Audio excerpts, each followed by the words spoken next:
The 694th edition of the MMA Gambling Podcast on the Sports Gambling Podcast Network is brought to you by Underdog Fantasy. Sign up with promo code MMASGPN to get a 50% deposit bonus of up to $1,000.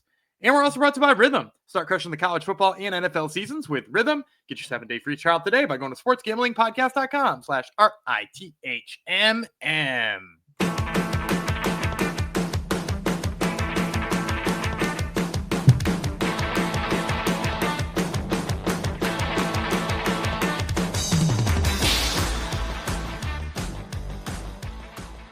Howdy ho, DeGenerinos. Welcome to episode 694 of the MMA Gambling Podcast and the Sports Gambling Podcast Network, dedicated to the birthday boy, my son, Adam, who is somehow 19 today, despite me not allowing that.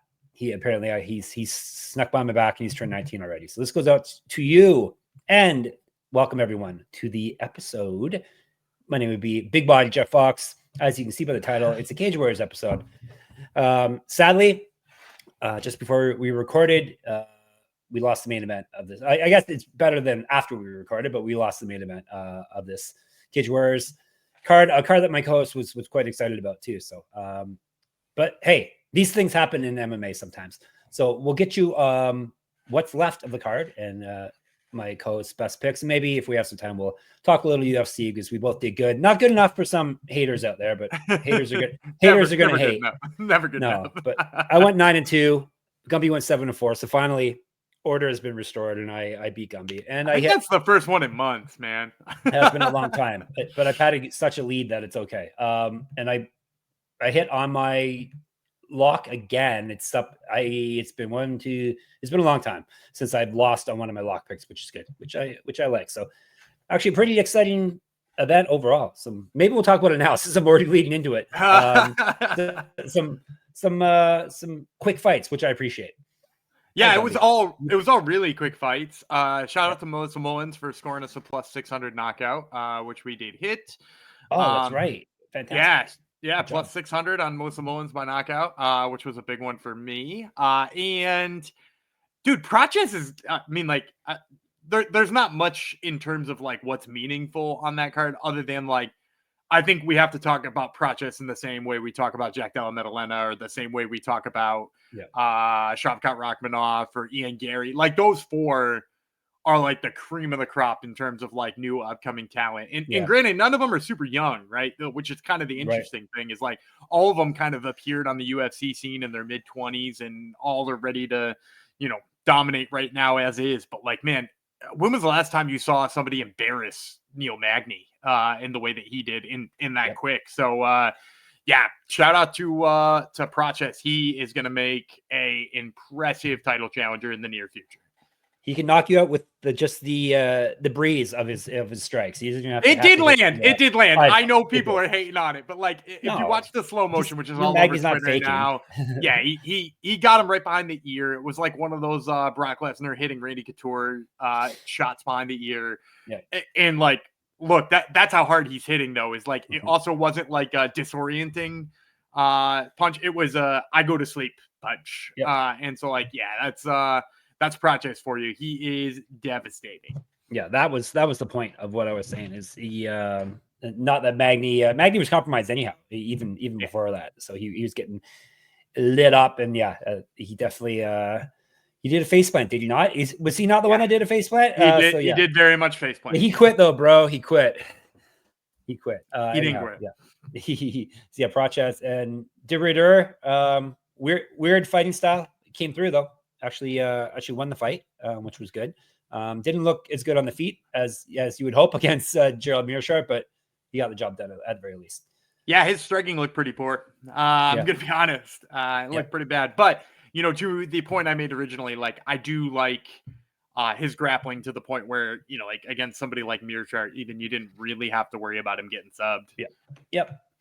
So there, I guess the most significant takeaways there. But it was a fun card up and down, especially fun when I go 9-2. I predicted it would be chalky, and luckily it actually came through and was chalky. We have one underdog win? One underdog is the whole. It wasn't the one I picked, sadly. Excuse me, it wasn't one you picked either. So. Was that fight not closer than I thought so? Yeah. It was weird scorecards in my opinion on the Cortavius Romeus fight. For those who are wondering which fight we're talking about, yeah, I mean, I thought he at least had like bright enough moments where I'm like, a judge will give him a round or something. And instead, like one judge gave a weird 10-8 to no kidding, eh? the Bolaño. So I mean, it is sort of what it is, I guess.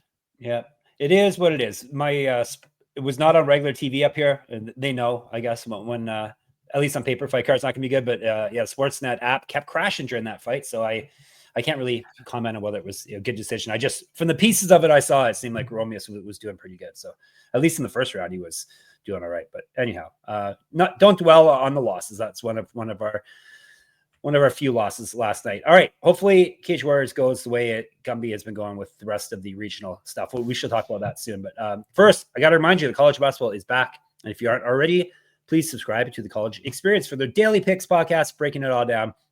And of course, thank you for tuning into our show, either on your podcast catcher of choice or on YouTube. You can do both if you want. What we really need help with is if you head over to Spotify, give us a 5-star rating. That will help us, and it will help you prevent corporate gambling from taking over. No one wants that. So, all right, Cage Warriors. It was a double title fight card, or a card headline by 2 title fights, and it is no longer.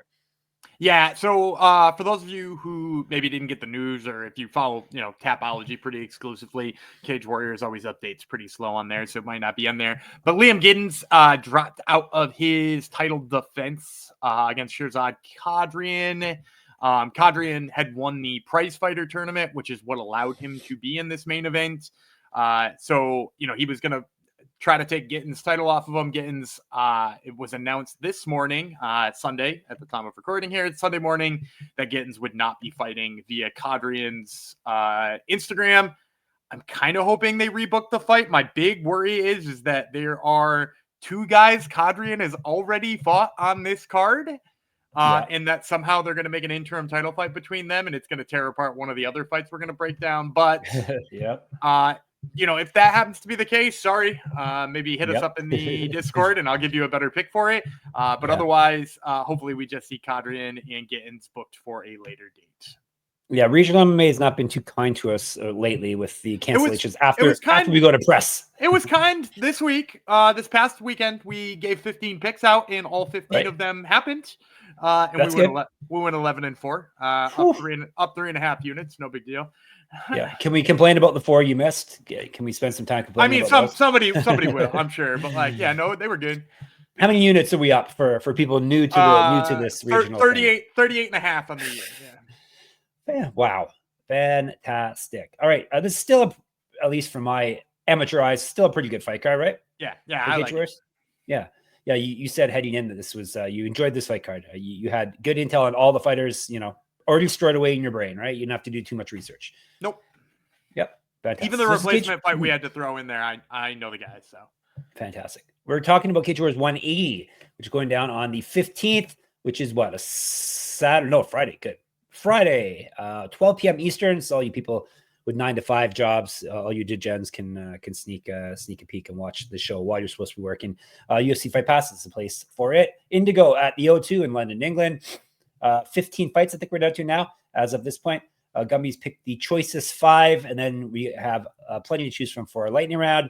If you follow our Twitter, SGPN MMA, you will see Gumby hit a bunch of lightning round picks this weekend, because he was putting the video out there on Twitter to let people know, right? Including a +165 hit on John McGuire on Octagon. So nice. Yeah, even underdog picks coming through for the right. Underdog lightning round picks is not always the case. A lot of times you don't cover a fight because the odds are too skewed, right? You just throw it in the lightning round. Well, I like to take the top fights no matter what. But the lightning round ones are usually, especially when we're doing it before odds, it's guys who I know. So as a result, it's usually big odds. Speaking of guys he knows, he says he knows these 2. So let's put it to the test. It's a flyweight bout on the main card. Jawany Scott from England, Davide Scarano from Italy. No, is he Italy or is he Italy? Italy, yes. Italy. It says Ireland underneath his name as well. 3 5-minute rounds, 125. No odds yet for this. Cage Warriors are usually midweek, like a lot of the regional promotions are. So a few days. Scarano is, what's his record? His nickname is 10135. which is the area code of Turin, Italy. So there you Correct. go. Yeah. He's 5-2. 1 knockout, 3 submissions. He's been knocked out once. He's 1-2 in Cage Warriors. 1-2 over his last 3 as well, because they all were in Cage Warriors. Won his last fight, though, via submission. He's fight at bantamweight, 2 inches height over Scott. Scott is 5-1. 1 knockout, 1 submission. Never been finished in a fight. 2-0 in Cage Warriors. He's won 4 straight. He's not lost since November 2022. So a couple of younger guys on the scene here. Not huge resumes, but I'm sure Gumby can fill in the blanks here for us. Yeah, so I think Jawany Scott is going to be a big favorite here. Obviously, the record looks a lot better. The fact that he's won more than 1 fight out of his last 3 certainly helps. I'm going to say like negative 325. You probably get like plus 300-ish on Scarano. And I'm actually going to take Scarano on this one. I think he is a guy who's wildly underrated, especially in terms of his wrestling. You don't usually see it out of fighters out of Italy, right? Is that like you don't usually see like really impressive top control wrestling, but Scarano kind of has that. I really like his control on top. I also, and part of the reason why I like him against Jawany Scott is a guy who, when he does get into grappling exchanges, he goes with really risky stuff. He's a guy who will fall for a heel hook. He's a guy who will try to take the back when he doesn't have any hooks. He's a guy who just like winds up in a lot of risky positions and then winds up giving up position. So against a guy who's got good control on top and good top game wrestling, that's obviously a problem, right? It's because like you're going to wind up in these bad spots and the bulk of the time will go to the guy who's not risking themselves. And then on top of that, I like the pace that Scarano sets on the feet. He's kind of a brawler. He's one of those guys who will like drag you into a really ugly looking fight on the feet before he starts to wrestle. And I have noticed signs of Jawany Scott seeming like he's fading later into fights. Like in the second and third round, I feel like his wrestling skills diminish a little bit. He gives up more positions because he's tired. And if Scarano's the type of guy who's going to brawl and drag him into that, I think, again, the style matchup just favors Scarano here. It's one of those ones where, despite his recent issues, so to speak, and if I'm not mistaken, he fought some pretty good dudes too with those 2 losses. I still think he's got the better style matchup here. So give me David Scarano at hopefully at least 3-1 money. Styles make fights, as the expression goes.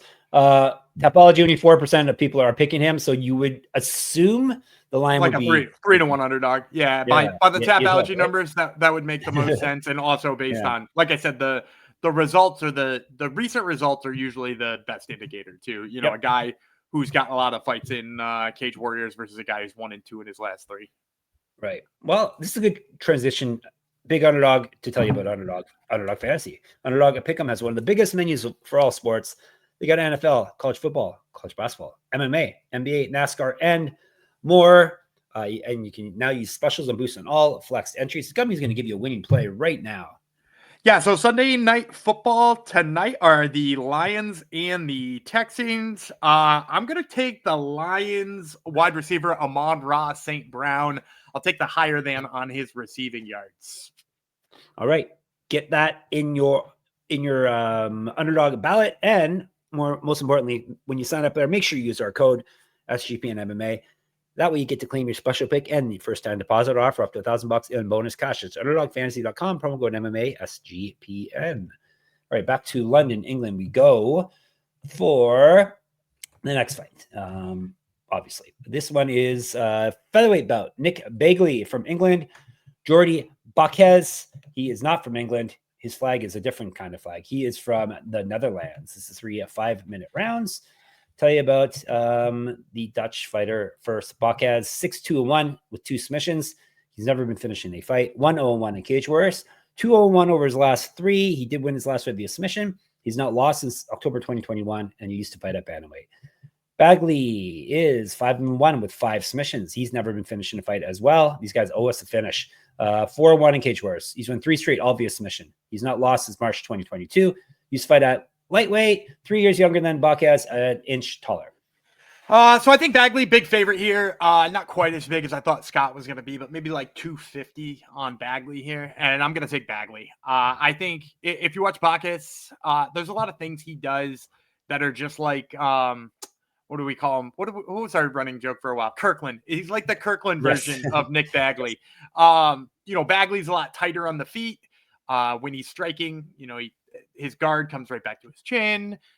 Is he super impressive on the feet? In my opinion, no, not really. That's not what makes either of these fighters good. Both of them prefer to wrestle. But like when you're comparing their striking, Bagley tighter on the feet, doesn't make mistakes, doesn't overextend himself.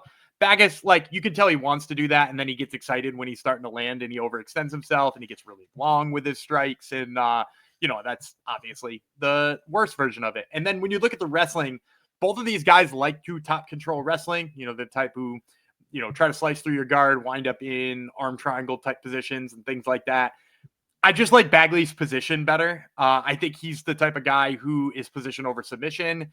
And Bakkes is a guy who like rushes a little bit, which, kind of goes well with what we've said about him when he was striking as well.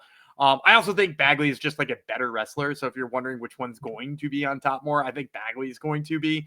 Bakkes, you can see some semblance of, like if he gets an over under, he tries to like muscle a takedown and maybe it's worked on some of the worst fighters he's fought, but like against Bagley, who has a wrestling sort of base to him, I don't think it'll work. So give me Nick Bagley. Like I said, my guess here, probably like negative 250.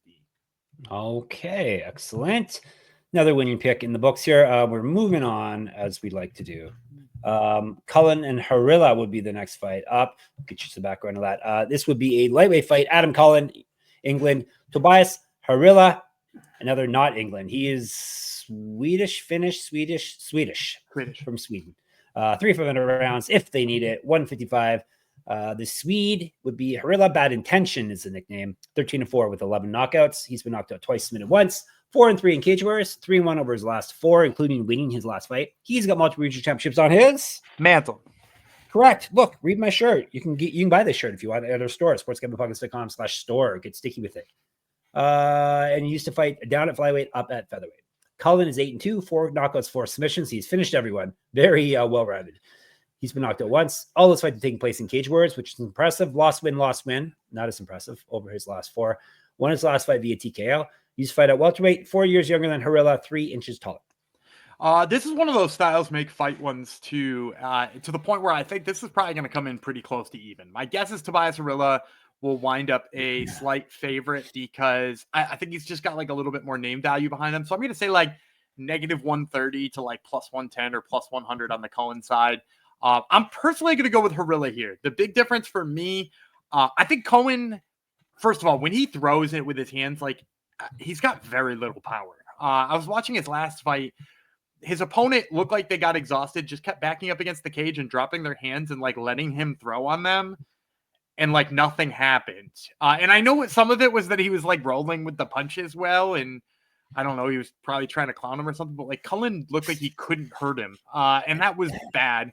So like, I don't think he's got any power on the feet. He does have some decent takedowns, but I don't think he has very good positioning. If you watch like his jiu-jitsu, his weight is really high. He like doesn't sit into his base. You see him get swept a lot or scrambles start. Butterfly hooks are really effective against him. So I've seen him like give up positions like that. And Harila is somebody who I really like the way he scrambles. If you watch his fight with James Hendon, who's now in Octagon and is a pretty damn good wrestler, Hendon had some success in the wrestling, but like Harila scrambled with him constantly and kept working to get back up. I think Hendon is a way better wrestler than Cullen. So if Harila can scramble with him, he can scramble with Cullen. And then also Harila is a guy who has insane power for a guy who looks like he does. Like he doesn't look like a big puncher. But he's got crazy power. And like he kind of showed in that Shelley fight that he recently had that like that power is there up until the very end. Like that power isn't there in the third round when everybody else is exhausted. He's still marching forward and will just put you away with some like nasty looking combination. So for me, I think what's probably going to happen here is Cullen's going to shoot some early takedowns. He'll probably, maybe settle into one position, but sometime in the second round, he's going to start to slow down a little bit. Harila is going to take over and just beat the hell out of him. So give me Tobias Harila. My guess, pretty close to even money on this one. All right, there you go. Another winner from Gumby. We're moving on. We are going third from the top already. Main card, Weslley Maia from Brazil. Alexander Lööf, he's from Sweden as well. 3 5-minute rounds if they need it. Tell you about Lööf first. His nickname should be A, don't you think? Hey. That would be good, right? Oh, yeah, that's his initials, A. Lööf. That's his name. His parents knew what I was getting at. Alexander Lööf, A. Lööf, is 7-2 with 2 knockouts. He's been knocked out once, 1-2 in Cage Wars, 2-1 over his last 3. Did lose his last fight. Used to fight at featherweight, and lightweight. 2 inches taller than Maia.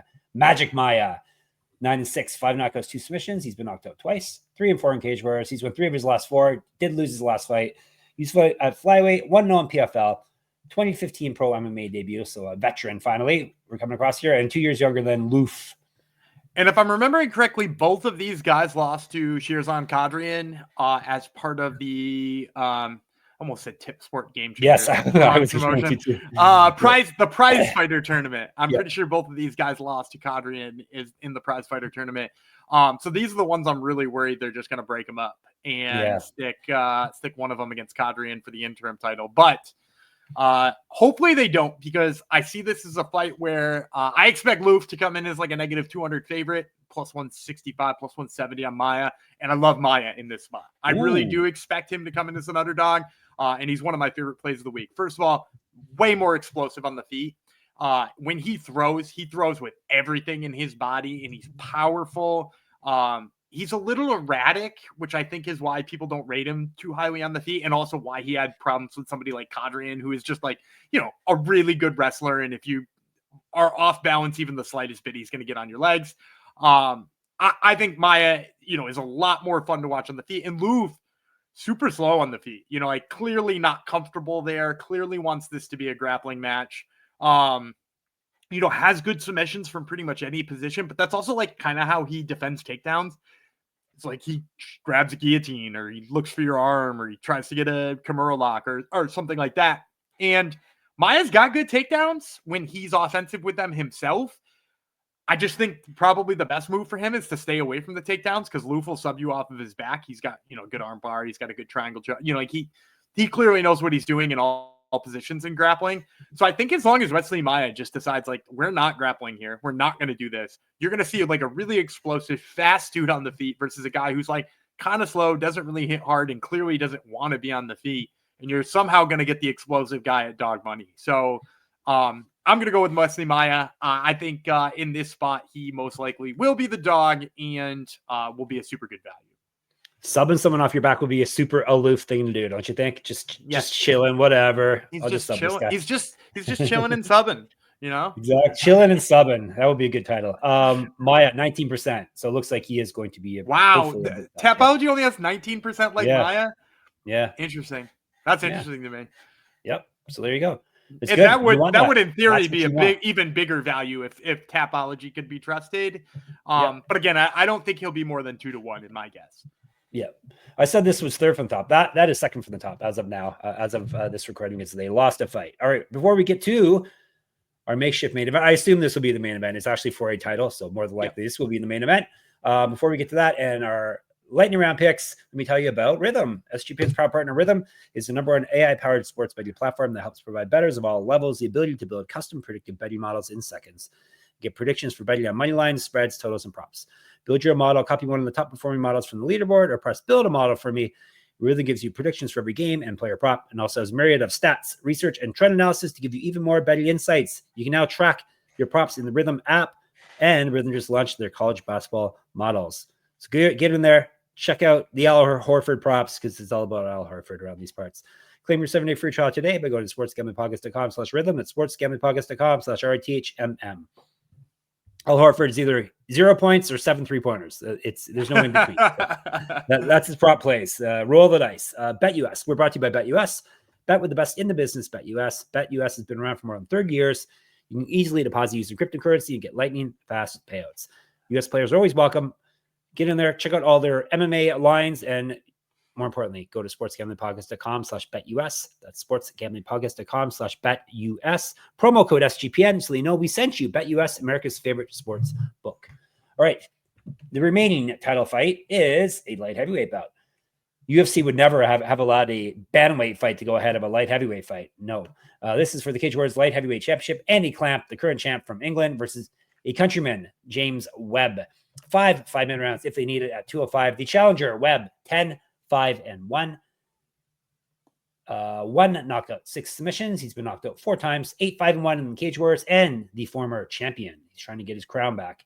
Win over his last 3, 2 and 3 over his last 5. He's fight at middleweight, 3 years younger than Clamp. The Vice, one of the best nicknames around for Clamp. 13 and 2 with 1 no contest, 8 knockouts, 4 submissions. He's been knocked out once, submitted once. 2 and 1 in Cage Wars. The current champion of the world. He won in his last fight, which he won via TKO. Part of a 2-fight win streak and a 5 out of 6 role that he's on currently. Is not lost since November 2022. Regional champion, 2014 pro MMA debut. 1-1 as a pro grappler, 3 inches taller than Webb. Yeah, I expect Clamp to be a huge favorite here, like -300, -350, something in that range, and I'm going to take him anyway. He's not a better striker than James Webb. James Webb is definitely faster, cleaner on the feet. He has like Webb is a little robotic, maybe on the feet is the best way to describe it. He looks a little clunky. Things aren't necessarily as smoothly put together as you might hope for somebody fighting in a title fight in Cage Warriors. And so like Clamp is clearly the less good striker. The difference maker for me here is just like how good Andy Clamp is on top when he's grappling. His takedowns are all right. I would say they're above average in terms of what we would expect from this level. They're not mind-blowing, but just the second he is on top of you, you're going nowhere. You can count on spending the rest of the round on your back. The Clamp, the Vice Clamp nickname is like really well put. Like, because once he is on top of you, no matter what kind of escape you try to use, whether it's like a super technical one or you try to power up, he locks you down, he puts you in a bad spot, and then he forces you to make a mistake. He's got TKO finishes on top. He's got submission finishes on top. I don't know necessarily that he'll get either of those against James Webb, but I do know he's just going to exhaust James Webb with that style. Webb is going to, like I said, he's the better striker, but he's going to have to be more patient with his striking to not wind up just like on his back for 25 minutes here. I really just think Andy Clamp's grappling is a difference maker. So give me Andy Clamp here. Probably too big of a number to really love it, but he's still my pick here. Yeah, he's 95% on Tapology, so he's a massive favorite in the eyes of the fans. So, or guess knowledgeable fans, who's to say? Okay, so that is, let me recap his main picks here, and then we'll get you some Crush, Bang, Boom, Pow lightning round picks. He has got Andy Clamp. He's got Magic Maia. He has got Harila, Bad Intentions. He's got Bagley. He's got Scarano. All right, lightning round. Is that Pow?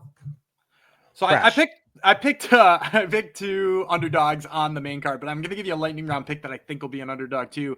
I've been a big fan of Orlando Prince for some time. He did recently have that big main event spot recently. He's fighting Thomas Paul. Paul was on Contender Series, and I think there's some hype behind him still, despite having not won on Contender Series. So I think Prince will probably come in as a dog there, and he would be a great play because his striking has certainly rounded itself out, and he continues to be a really good jiu-jitsu specialist in my eyes. So I like Orlando Prince there. I also really like Imar Darcy in her fight. She's only 2-0 in her pro career, so it's real early. Maybe you'll get the books putting her out there closer to even money than she really deserves to be, but she's got like great ground and pound. She's got a very long amateur career. She's somebody who, a 2-0 record sort of doesn't give justice to how good she is. So I'm kind of hoping, if somebody's just record watching and setting these lines, they wind up putting Imar Darcy in a little bit better of a line than we would otherwise get. So Imar Darcy, Orlando Prince, my 2 lightning round picks. She should invent a Darcy choke. Wouldn't that be good? Oh, Darcy choke. Does she use a Darcy choke ever? I haven't seen it. Maybe in her amateur fights. I mean, it's like mostly just like heavy top pressure and ground and pound right now for her. Maybe you could interview her and suggest it. All right. That's what you want to spend your entertaining time doing. All right.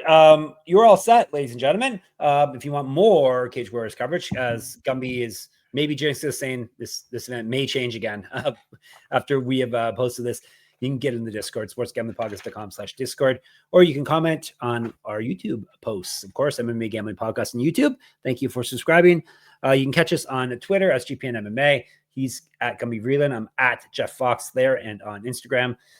Go into my Substack, check out my writings there. I think I have interesting things gambling related that would interest you people. At the very least, you can enter my free pick 'em contest every week. Even though our boy Burr won again last night. He's won 3 times in the past month, so he may be locking it down. You may no one else may have a chance at winning it, but you can always try it. moneymma.substack.com. Gummy's got Top Turtle MMA podcast. He interviews interesting people, a lot of regional scene people. Do we know about this coming week or not yet? Yeah, we're going to definitely have Roybert Echeverria, who's main eventing Anthony Pettis fighting championships, which we'll be breaking down on Tuesday. And I believe, definitely not solidified yet, but I believe tomorrow I will be interviewing Damon Jackson, who will be on this week's episode. Is he Roybert or is he Hoybert? It's Roybert. He's Colombian. Really? Oh, right. I'm sorry. Okay. There I go again. Calling anyone from south from me, I consider Brazilian. Even you, Gumby. All right. And of course, you can find us on the mothership, sportsgamblingpodcast.com, sportsgamblingpodcast.com/store. So you can get cool shirts like the one I've been wearing for days. Sportsgamblingpodcast.com/ Patreon to get bonus stuff. We'll be back tomorrow. It'll be Aloof, Jeff Fox, Bad Intentions, Gumby Vreeland, KSW 100. We'll talk to you then.